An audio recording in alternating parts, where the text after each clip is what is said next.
St. Andrew's Castle sits on a dramatic cliff overlooking the North Sea. The original castle was built in the late 12th century by Bishop Rogers to entertain visiting diplomats, but the ruins we see today are from construction completed by Bishop Walter Trail in the late 1300s. The castle played a prominent role in the Scottish Reformation.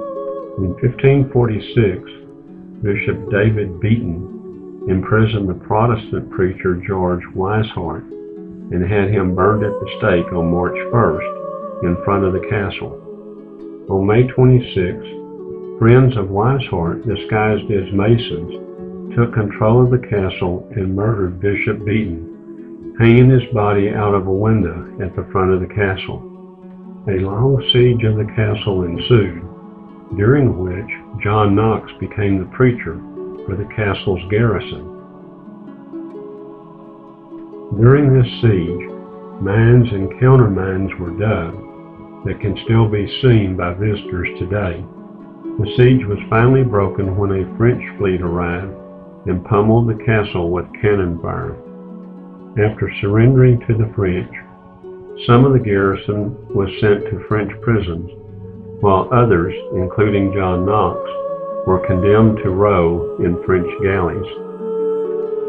After 100 years of limited use, the city council condemned the castle and used materials from it to repair the town pier.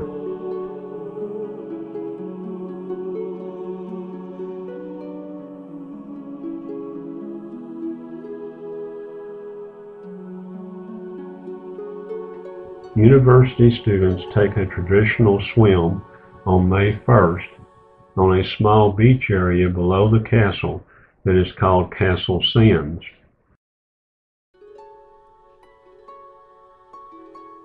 Leaving the castle, we walked over to the ruins of the old Cathedral of St. Andrews.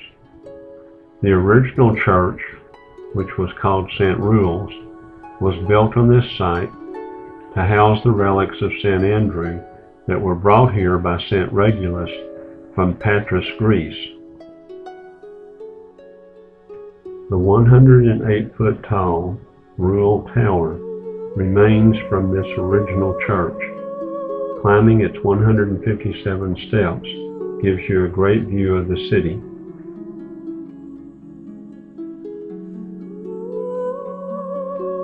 So many pilgrims came here to view the bones of St. Andrews that the older church was enlarged in 1158 to accommodate the crowds. The ruins we see today are what remain of the largest church ever built in Scotland. Unlike the abbeys and cathedrals that were destroyed in England during the reign of Henry VIII, this cathedral died a slow death over several centuries due to misuse and the scavenging of its stones for other construction projects. The University of St. Andrews is the third oldest in Great Britain.